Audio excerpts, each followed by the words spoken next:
These are 6 dark truths that I learned being a Playboy for the last 4 years. Being an absolute menace has revealed things to me that my younger self couldn't have even fathomed, and I'm gonna be breaking them down in this video. Starting with the value of performance. So if your bedroom game is not good, this is massively going to hold you back as a Playboy. So when I was first getting started out about 3 or 4 years ago, this is something that I ran into where I didn't give the best bedroom performances and girls didn't want to see me again.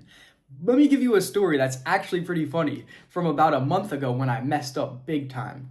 So I went to the club after having drank about half to 3/4 of a bottle of rum that was 700 milliliters. So as you can imagine, that's a lot. That's a lot of drinks to put at just the pregame. And I was still drinking at the club. And you know what happens when you drink too much. You get whiskey dick.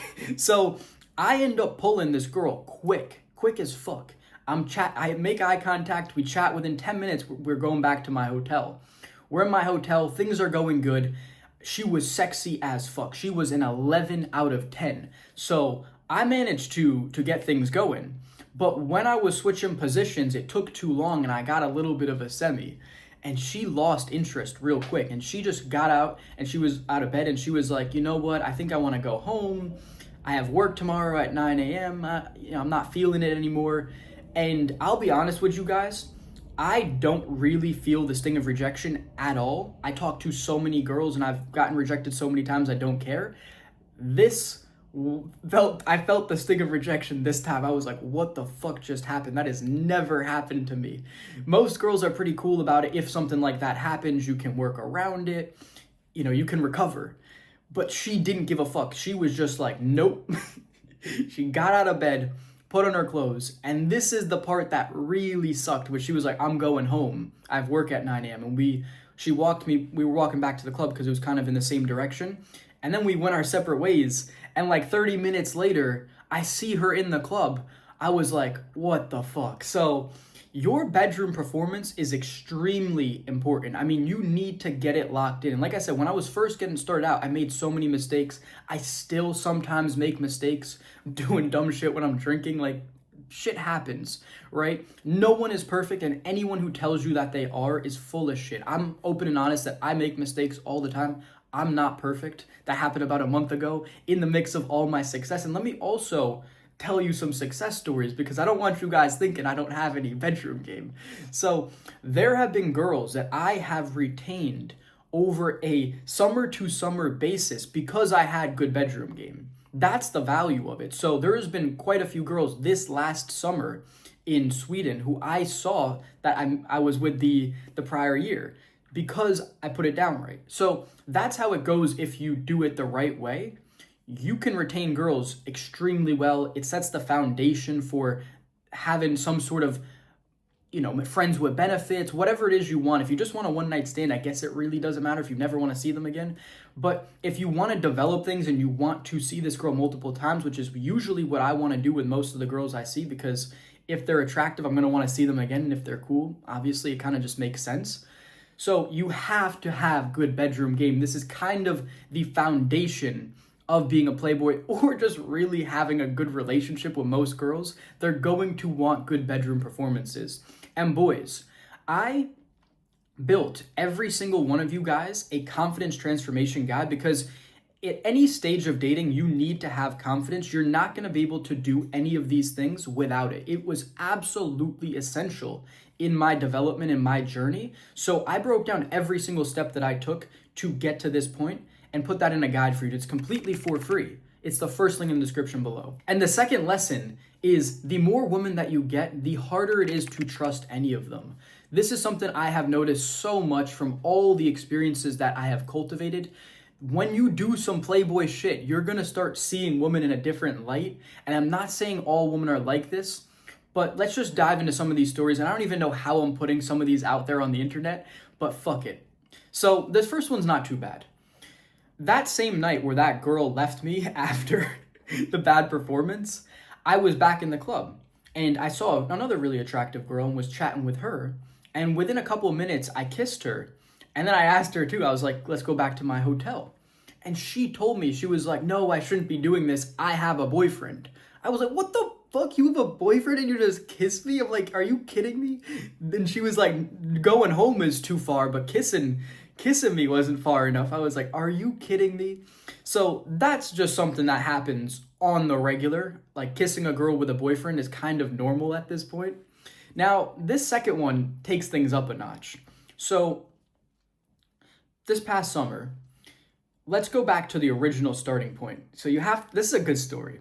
So in Sweden, there's this thing called Midsummer where everyone has a party where you get together with friends. You don't go to the club, but you're just together with friends and you'll drink all day and you'll make food.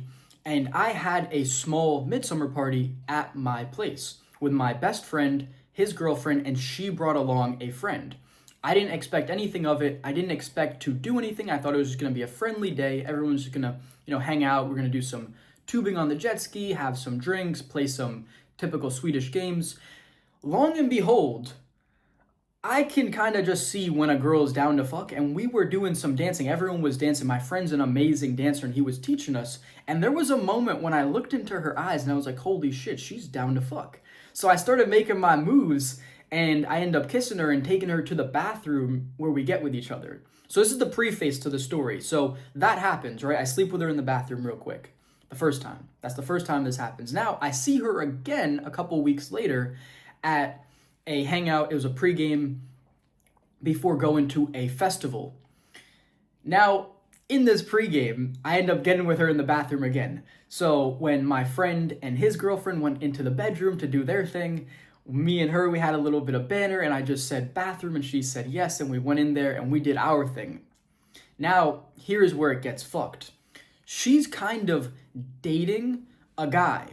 So she's like seeing some dude, and the dude is at the festival. So she goes there, she gives him a hug and a kiss, and I was like, holy shit, I was like, what did I just witness? Like, for me, I don't care, because obviously I'm not doing anything with her long term. It's bathroom sex. Like, no one expected anything of this in terms of long term. So I don't care. But I'm like, holy shit. She's like kissing this dude like on the cheek, or I don't even remember if she kissed him on the lips after, like, oh my God, after getting with me in the bathroom. And she's like, being all friendly to him. And I was like, and she was also being extremely friendly to me. She was drunk. She was being overly flirtatious with me right in front of him. And I was just like, if only he knew what happened like 30 minutes ago. Oh my God. So these are the things that start to add up. And now, same night, I'm at this festival. So this is a city that had a festival, which I used to party in a lot. It's my mom's hometown. It's small. This is where I first started going out in Sweden, but I went to a bigger city because I got bored of it. But I've been with plenty of girls there, and one of the girls I've been with ended up dating a guy who I now have beef with. And I saw that girl there, and they were on break. And she was once again overly flirtatious. And I'm not gonna say like when I have an opportunity to take a move on the chessboard against someone who I got beef with, I'm gonna take that opportunity. So she was being overly flirtatious. I was like, let's do something later. She was like, yeah, just text me. You could just see the way her micro expressions, her face was lighting up. She was like, wanted to take this opportunity to get back at him. And I got with her that night, and now they're back together, and this dude and I, we have beef. So I don't know if he knows, but it's just fucking hilarious. Girls will do some fucked shit. I promise you. After being a playboy, it's very hard to trust girls after you've experienced and seen what I have, and I'm sure some of you guys out there are playboys as well, so you've seen and experienced and done some of these things as well. And this third one is something that can happen to you internally as a playboy. It's at least something I noticed in myself, which is that you might end up craving the chase more than the connection. So about a month and a half ago, I had a Tinder date, which went really well. We went and played some mini golf, we went for a walk, we had an ice cream, and we went back to my hotel and had a good time. The thing is, she couldn't stay because she had to go back to her city, which was quite far. It was 2 hours away. So she leaves at 10 to go back home. And now it's 10 o'clock on a Friday night. I know I just got with a girl, but I was just sitting there like, am I really gonna go to sleep at 10 o'clock on a Friday night? I was like, nah. So I text my boys and they're out and they're like, yo, Seb, come. And I'm like, now I have to come. So I go out with my boys, and as you know, there's girls in the club, and I'm not gonna go to the club and not talk to girls. Me personally, I feel like that's a little gay. Like, what the fuck am I doing here? Just to drink for no reason? Nah. So I'm chatting with girls, and I end up meeting one who is gorgeous, and we instantly just start vibing. There's a lot of, touching, things like that, and I can just see in her eyes that sparkle, that, she's down type of thing. And now, like, getting her is my priority. And I remember it didn't work out. I didn't get with her. And that was, like, so upsetting. I was so disappointed. That's all I was thinking about on the train ride home. I was like, fuck, man, I really wanted that girl. But that was after already getting with another one. So this is kind of what I'm saying is you can end up craving the chase. And sometimes when you don't get what you want, it makes you want it even more than the connection or the good, experiences. Sometimes it's like, there's always a hotter girl kind of mentality, and that's kind of flawed and it's fucked up in some ways. And it's true though. It's like there's always gonna be a hotter girl than you're gonna end up wanting to get, and it's just kind of how things go, at least for me sometimes. And this fourth one could very well change your life if you want to be a playboy or if you just want to date a gorgeous girl, which is that your value is determined by your self-image and the opinions that you hold of yourself, the confidence that you have, your self-esteem. These are all the factors that lead to you determining your value. See, the thing is, when you don't believe that you can get a girl deep down, when you don't feel good enough because you don't have a high enough self-image, you won't even try. You'll self-sabotage. You won't even ask her to come home with you. You won't even go in for the kiss. But when you have a very high self-image, a really good self-image, you're proud of who you are as an individual, you feel confident, you feel worthy, you feel deserving, you will act completely differently. And this is the essence of my confidence transformation guide, is really becoming that individual who has a high self-image. And I teach you everything I've learned in order to change your self-image and become the best version of yourself. Once again, that's free in the description. Back to the point.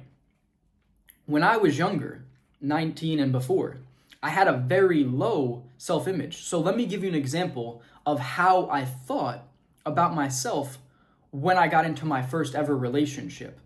This girl was gorgeous. She is still very attractive. I've been with hotter girls now, but she was the hottest girl to ever show interest in me. And the thoughts that were going on in my head were thoughts of, I can't believe this girl finds me attractive. Oh my God, she's so beautiful. This has to work out. I'll never get an opportunity like this again. If you have had any sort of thoughts like that or similar, you need to improve your self-image, because now I get with gorgeous girls all the time. And I don't ever think these things. See, I see myself as an equal to them because I have built my value across the board in many different ways. I have built internal value with confidence. I have built success, skills, character traits across the board in many different areas of my life that allow me to be a competent, confident individual in many different realms of human endeavor. So I know who the fuck I am, and I'm deserving of the baddest girls on the planet. That's me not saying this arrogantly. That's me saying this that I have earned this because, like you heard, I didn't come from this standpoint. This was earned and developed. It's every single day a morning routine of self-development, reading, meditating, gratitude, journaling to improve my mental health, get new knowledge, apply that knowledge, succeed, try different businesses, work out in the gym. So many different things I can't even go. The list will go on forever. I have done so much to get to the point where I am at now in life that I see myself as an equal to girls who are beautiful. If you are thinking those thoughts like I thought earlier, you need to improve your self-image because it's absolutely going to revolutionize your life. There's really nothing that can compare, because I see this all the time. There's a dude who is jacked and he's still scared to talk to girls. There's a dude who is rich and he still doesn't feel worthy of girls. There's nothing that is going to be better than having a high self-image, a worthy self-image, that you feel that you deserve girls, that you feel that you're the fucking man. So that's the first thing that you really need to develop. That's what I did at 19. I didn't know I was doing it actually. I was just taking holistic self-improvement steps, and I ended up doing it by accident. It's one of the things that I'm most grateful for in this life. It absolutely revolutionized my life, but this is what will really change the game for you. And this fifth lesson can be a little sad depending on how you view it, but you need to be comfortable being alone if you want to be a playboy, because that's just the harsh truth. When I had that relationship at 19, I was with my ex like 24/7. She would be with me at my parents' house for weeks at a time sometimes, and we would sometimes have like a couple of days apart, but we were always together and we were FaceTiming, and you just have a very deep connection with that girl. Whereas when you're a playboy, you don't really have the same thing. It comes close with girls who you develop connections with, and maybe you go on to be friends with benefits, and I've seen this, and it's maybe like you see each other 2-3 times a week, and you have maybe a couple hours when you see each other, and that's it, and you're texting a little bit, keeping that relationship maintained, but it's not the same. If I'm being honest, about 90% of my time is spent alone. I am not hanging out with girls 24/7. I'm pretty busy too. It's like I'm always working on my business, my self-development, the gym. There's so much that's going on in my life, and I spend a lot of time alone. So this has been how it's been since I broke up with her, or she broke up with me 3-4 years ago. So most of the time that I spend is alone. And if you can't accept that, maybe angle for a relationship, because you will spend a lot more time with your partner. You'll end up having more sex too. It just, you won't have this like freedom and this party lifestyle. And if that's not what you want, then don't go for it. But just know, if you are going for this, you will spend most of your time alone. You're not going to be living like Danny B. That's a little bit unrealistic. And this last harsh truth ties into how being a playboy can affect your ability to develop relationships. So as a playboy, you have to be assertive, you have to be confident, you have to make moves, you have to ask girls to come home with you. That's something that I ask a lot of girls. And the thing is, this can kind of make you come across as a red flag for a relationship. That's the honest truth. So 2 weekends ago, I was snapping this girl on Tinder for about 2 weeks. I missed her one weekend. I finally saw her, and we had a good time. We bumped into each other, big smile, big hug. We're chatting, having a drink. We're sitting with each other at a booth. I go in for a kiss. We kiss, and the vibes are good. And I say, well, let's go back to my hotel later. And she was like, no, I don't do that. She was like, I've only been with 6 guys in my life. And honestly, for a 19-year-old in Sweden, that's pretty low. Like, I don't know in different areas of the world, but in Sweden, the body counts tend to be pretty high. So 6 is pretty respectable and low, honestly. And she was like, how many do you have? I was like, I'm not fucking answering that shit. Not after she said 6. But, so I diverted. But now she just sees me kind of as a one-night stand. She sees me as the guy who just wanted to bring her home and sleep with her. Even if I wanted to form a relationship, I kind of like burnt that bridge a little bit. It's going to be much harder to recover. Whereas if you can kiss a girl, no problem, and then develop a relationship. But when you're just trying to angle for sex, which is usually what you do when you're a playboy, you kind of just give off those vibes. And when you get good at it, girls can kind of just see your confidence, your charisma, and that you've done this a lot. See, I remember being younger, being so nervous. I went home with that girl who I dated, who was now my ex. I brought her home to her place first night, but I didn't sleep with her because I was so fucking nervous and I had so much anxiety. And it's just, I wasn't this individual that I am now who knows the moves to make. I do certain things. I'm confident in what I do. And if you have that nervous energy, a girl's going to know that you haven't done this before. She's going to know that you're a fucking beginner. So she's going to see through the fact that you went home with her on the first night. Whereas, when I got all the the moves in the playbook, they're like, fuck, this dude's been around the block. So they might not see you as relationship potential, and that's something to be careful of. If you are someone who wants relationships, you have to be able to play the right angles and just understand what you're doing and how it's getting interpreted. And once again, confidence is absolutely essential. Whether you want to be a playboy, whether you just want a relationship, you need to have confidence. There's no way around it. And if you don't have confidence, it's probably the thing that's holding you back the most in this life for succeeding with girls, business, anything. So that's why I built you guys this transformation guide. that's going to absolutely revolutionize your confidence and make you the most confident version of yourself, that's completely for free. It's the first link in the description below. You can grab that now.